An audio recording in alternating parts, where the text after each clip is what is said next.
We up? We're up. Hey, that was Speedy West and Jimmy Bryant from the 50s. Steel, you know, some of the best steel guitar playing America has ever produced. Welcome to Monkey Time. We're live. It's Wednesday at 8 o'clock, which means that you can call the number that we're going to put up on the screen until about 8:25, when 8:28, 50, when the show ends. And yeah, welcome. We got a lot of things to talk about today. Can we just start, Carol, by what should I talk about first? I mean, let me first talk about the group homes for the mentally ill thing. You've been hearing a lot about this if you'd all pay attention to the paper.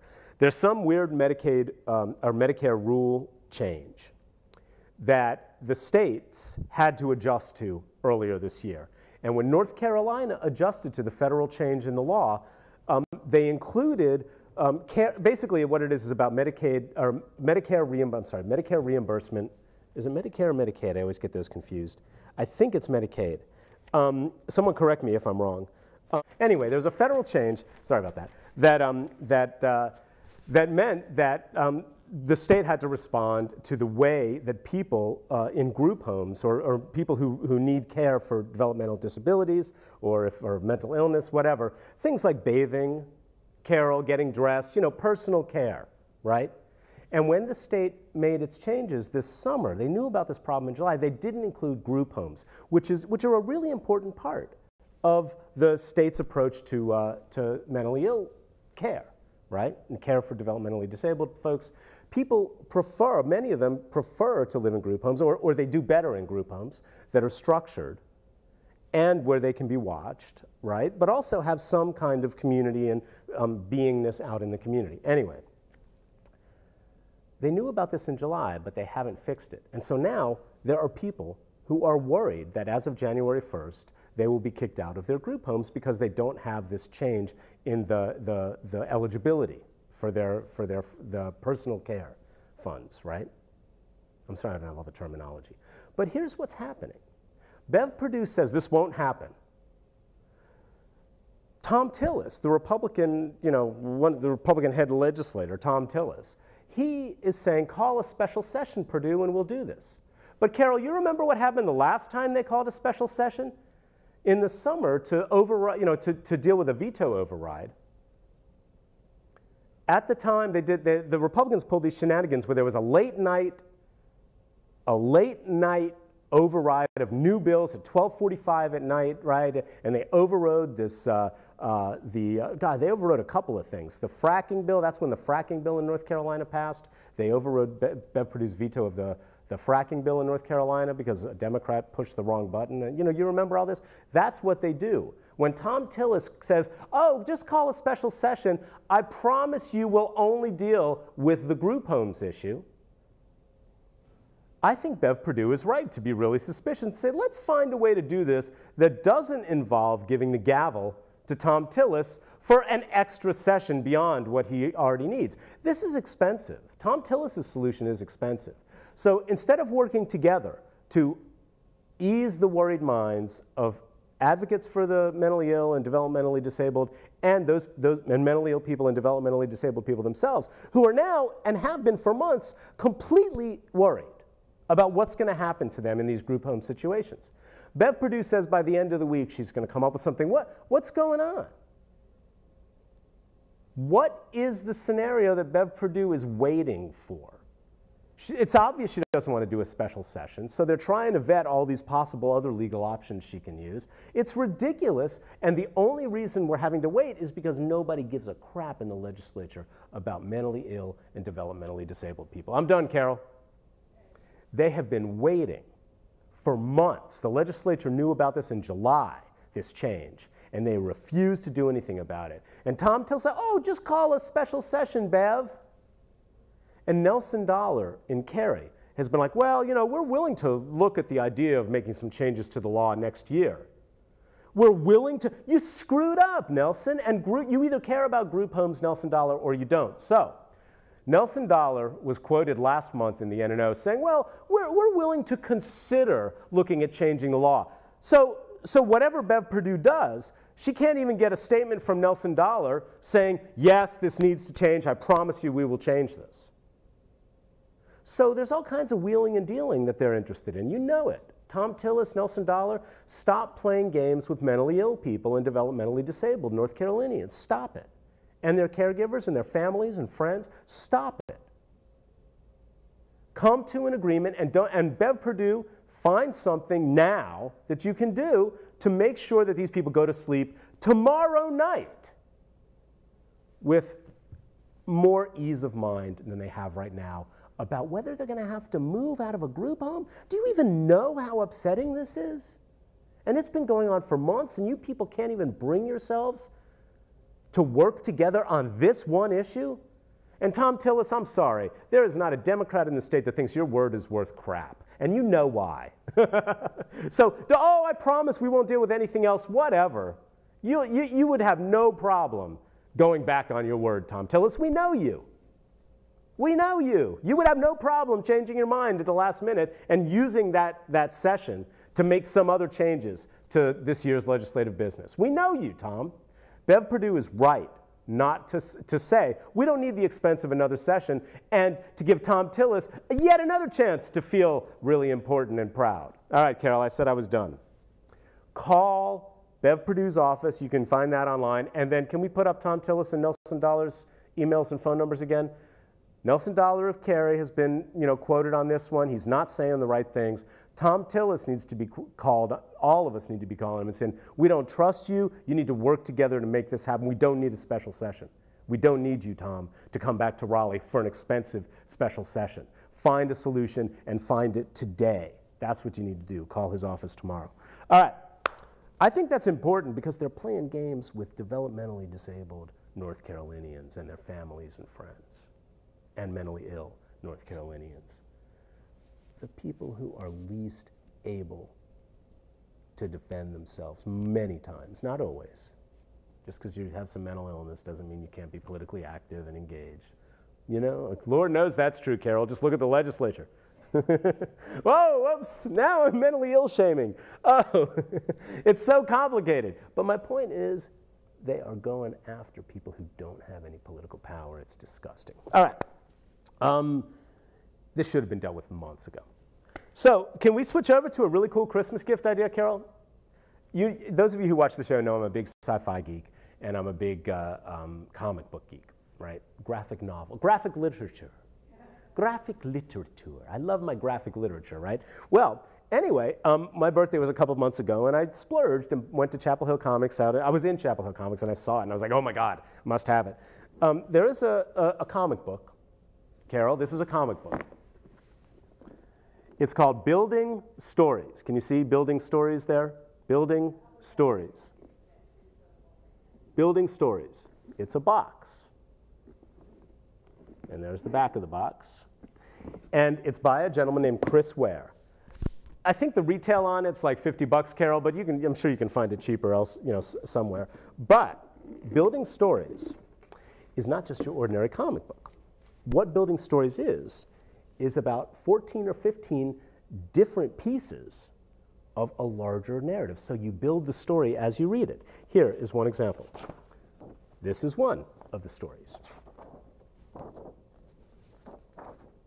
That's one story. Here's another one of the stories in Building Stories, right?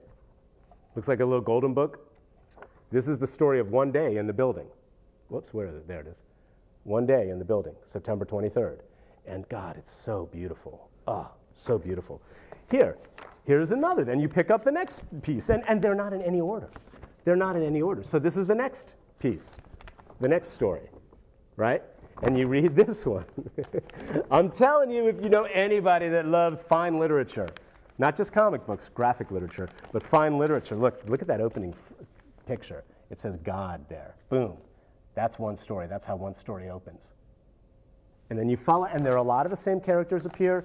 One character reads a children's book, and then one of the comics is the life story of the little bee, the newspaper of the Daily Bee from that storybook.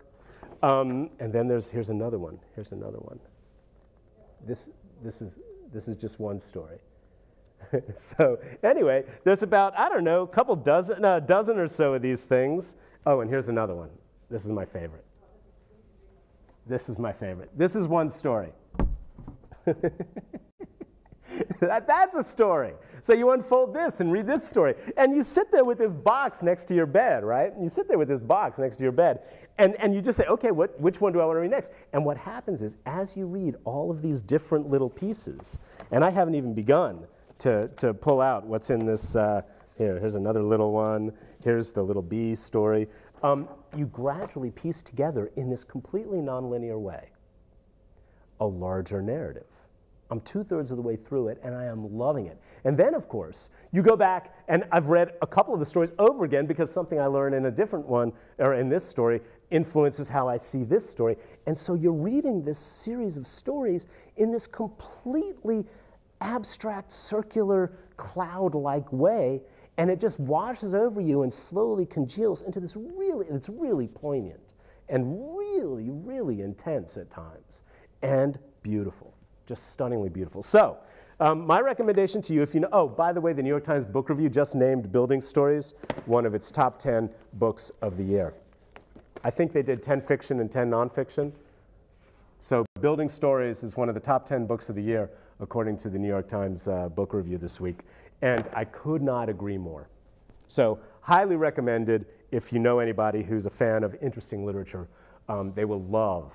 They will have never seen anything like the gift that you give them. There, I'm done. Okay, let's move on to the American Psychiatric Association's new manual. You've heard a lot about this over the last couple of weeks, but there's something you haven't. We always try to show you things that you don't already hear from everywhere else, right? Right, Carol? Because everybody's talked about the new diagnosis and, oh, they've changed the autism spectrum and Asperger's is now off, and a lot of people are worried about what that's going to mean, and they've made, grieving is now a psychiatric disorder. Is that really what they did? I don't know. It's not right, and grieving is normal, and depression is, life events cause depression, and we shouldn't be medicalizing everything. And then, of course, it's all the pharmaceutical industry pressure to give them pills, and then you can get paid on your insurance. If they medicalize your grieving, all of a sudden you've got pills, and your insurance covers your normal human emotions, right? So it's a big hullabaloo. You've heard about this. But here's the thing that you probably haven't heard. This is the DSM-5. Every, X number of years they do it. It's not regular or anything. The chairman of the DSM-4 committee years ago has been quoted about this new one. He was quoted in the New York Times, severely critical of it. But the New York Times didn't quote the most important thing. And if you go to my Twitter page, I link to his article. His name is Alan Francis. He was the chair of the previous Diagnostic and Statistical Manual, or whatever it's called, for the American Psychiatric Association. And he says, are you ready? This is the saddest moment in my 45-year career of studying, practicing, and teaching psychiatry. He details the 10 most important changes in the DSM-5 that every psychiatrist should ignore. Just ignore. They're so wrong, he says. This is the previous guy. But what he says about the process by which it was published is even more important. This is what you haven't heard, and the New York Times didn't quote this part. He points out that the American Psychiatric Association has a deep financial dependence on this manual. It makes a lot of money on the manual. He says the individual scientists and the psychiatrists who argue for their positions and everything, he doesn't blame them, although he does say that they are often oblivious to the practical in the field ramifications, and everybody has their specialty that they want to see expanded and that they want to see talked about more. So that's just normal human, intellectual motivations, he says. Not great, but, not pernicious, not evil. But he says the APA has a deeper financial motivation. And here we go. The APA's deep dependence on the publishing profits generated by the DSM-5, the new one, by the DSM-5 business enterprise, creates a far less pure motivation. When its deadlines were consistently missed, this is the process by which this became the new manual. When its deadlines were consistently missed due to poor planning and disorganized implementation, this is the guy that ran the last one, the APA chose quietly to cancel the field testing step. that was meant to provide it with a badly needed opportunity for quality control. So there's a field testing step, usually. And they did it in the last one, the DSM-4, where they take this new manual, these new changes, these new categories, out to basically most of them are I think they're private practice physicians, or general practice physicians. Not general practice, what's the word I'm looking for? But anyway, they take that out to the physicians and they test it out with how they're operating in the field, how they actually use the diagnoses, and they skip that step because they missed a bunch of deadlines. The current draft has been approved and is now being rushed prematurely to press with incomplete field testing for one reason only. This is what you haven't heard about the DSM-5. So the DSM-5 publishing profits can fill the big hole in APA's projected budget and return dividends on the exorbitant cost of $25 million charged to DSM-5 preparation. So they have invested $25 million on this, and because of, according to the gentleman who ran the last DSM, deadlines consistently missed due to poor planning and disorganized implementation. Because they missed so many deadlines, what they did was they yanked the field testing step, where they could get feedback from the physicians who would actually use this. This is not some radical anti-psychiatry, organization, right? Oh, it just medicalizes all difference, and those critiques are out there. That's not what this was. Alan Francis, the former chair of the previous diagnostic manual, has come out and said that the only reason they rushed through this and yanked the field testing step was money. Have you heard that critique? He published it as an op-ed in Psychology Today. I think it was Psychology Today. Yeah, it was. And it's not getting much press in the mainstream press. The New York Times didn't talk about that element of his critique. They just said, well, he's one of many people criticizing it, but then other people don't like, do like the new categories and blah. It's all, that balance. But the real deeper critique of the new DSM-5 is that it was rushed out to make the APA money. And that critique is coming from someone who was the head of the last process. There, I'm done, Carol. All right. So have you been watching Homeland at all, Carol? I actually got the first season out on DVD from North American Video. They're very kind to let us take stuff from them, or borrow stuff from them for free, and then we talk about it and we occasionally do recommendations. By the way, if you like The Hangover, any of you people like that Bridesmaids kind of like really, really uncomfortable, obnoxious humor? There's a Danish version called Clown with a K. It's actually, Carol, the movie outgrowth of a Danish sitcom. Apparently Danish television is a lot more risque than American television. But anyway, although not so, I guess Curb Your Enthusiasm gets pretty obnoxious. But a lot of people are comparing this to Curb Your Enthusiasm and The Hangover. Now, if you like that kind of crappy humor, that really uncomfortable, oh, I can't believe they did that kind of humor, there's a foreign film, Danish, K-L-O-W-N, Clown, and it's got a lot of that. You'll like it. I don't endorse it totally. It's got some really uncomfortable moments where rape is involved. Ugh, not good, Carol.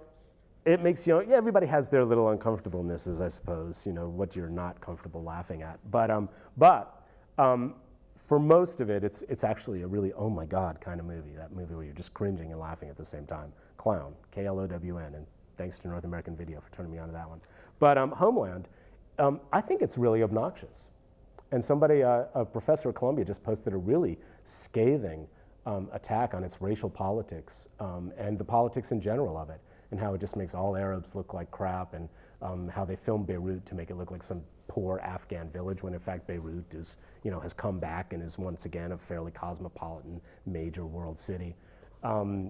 So if you go to, I'll link to that one at my Twitter page too. I didn't get to it before I left the house tonight, but I found Homeland to be engaging. Claire Danes was interesting, but the implausibility and the ridiculous racial politics, and even the thing with one of the Saudis turning out to be, well, lower the sound for 5 seconds, Even the thing with one of the Saudis turning out to be, the Saudi diplomat turning out to be gay, a closeted fag, you know, I can say that because I'm gay.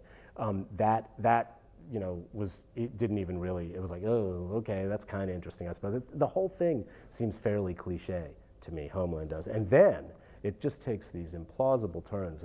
And when you look at it as a whole, when you look at what Homeland is doing, it's just shoving this overly militarized, unrealistic take on terror and terrorism. That's just really, really, it's not good enough to be offensive. It's just really lame. I found it to be really lame. So if you're really thoroughly enjoying Homeland, I would encourage you to take another look at what's really going on there. And the fact that they can't even tell you whether the vice president's a Democrat or Republican, how realistic is this show? They don't even bother with that, you know? It's like, oh, well, can't say that. It's just some vague, those would be totally, oh, don't get me started. Okay, Carol, what do I got left? 5 minutes of Hostess. Oh, yeah. One of your relatives at Christmas dinner or your family friend or whatever is going to make some comment about the Bakers Union at Hostess shutting down the company. We have now new revelations since the last time we talked about Hostess. And as we learn more and more and more about what happened, it's become painfully obvious that the Bakers Union was absolutely right. Again, if you go to my Twitter page, there is a link to an article that uses information from the Wall Street Journal. Back in a couple of years ago, the Hostess executives stopped making payments into the pension fund. And they said, don't worry, don't worry, don't worry, don't worry. We're just stopping, but we'll get you that money later. They lied to the workers.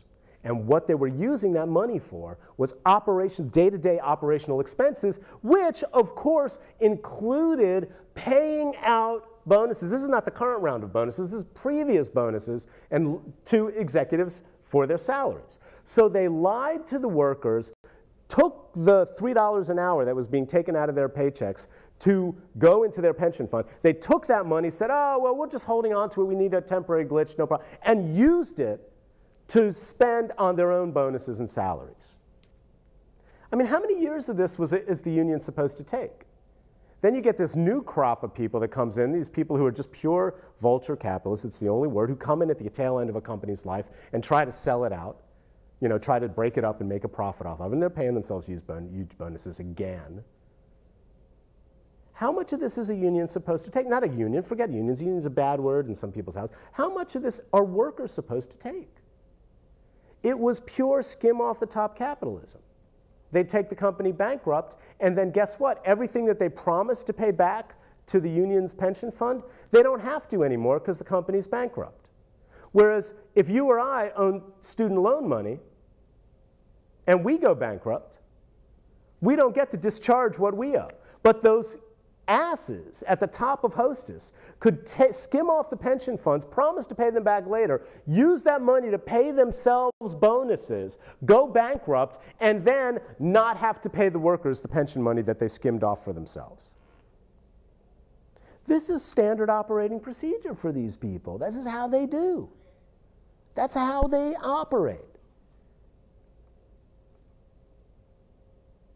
And then they say, well, you got to take more cuts, and the workers knew they were closing companies, and there was no guarantee they wouldn't still close the factories, closing more factories, and then they were being asked to take more and more cuts.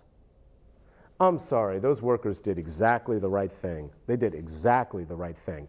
In 2005, the Hostess, did you hear about this, that when they said that they were very profitable, they made this big announcement, the executives, we're very profitable, the stock went through the roof, all the Hostess company execs sold off their stock, made a ton of money, and then weeks later told the workers, no, all those profits were, I swear to God, I'm not making that up, an accounting error. We really don't have those profits. That was an accounting mistake. Oh, well then you're going to give back all that money that you just made selling the stock at that inflated stock price when you made this big announcement, right? Carol, this is how they operate. And yet unions are the problem. These people need to be strung up. Not killed, just strung up and left to hang for a few hours. And everybody gets to point and laugh at them. We see you. We see you. We know what you are. You know, that's all. That's all we need. I don't want to hurt them. I just want to make sure they know we see you for what you are. All right, what can we talk about next? Oh, those license plates. Can we talk about the license plate thing, Carol? Choose Life is now no longer allowed to be a North Carolina license plate. And that's exactly the right decision. You know? That's just, all that was abusing the government to shove forward one view. Yeah, say the other half of it.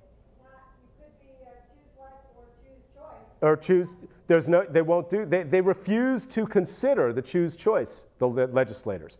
The guy that pushed the Choose Life bill said, well, you know, someone else can do it, but not me. But it's a, you know, it's a Republican-controlled legislature. None of them are going to sponsor that. So the end result, and they're quite happy with this, is that the government pushes one point of view and not the other one. And a federal judge said, you just can't do that. You just can't do that. It's wrong. And you know, this is the thing. These people, these fundamentalist religious people, they don't just want to have the freedom to believe themselves. They want to force you to believe what they believe. They don't want to allow you the same right to believe what you believe that they have. So, yeah, the government can't do it. And they got smacked down. I love it. 5 seconds? 10 seconds. All right. Take care of each other. We'll see you next week. And keep fighting the good fight. Make those phone calls.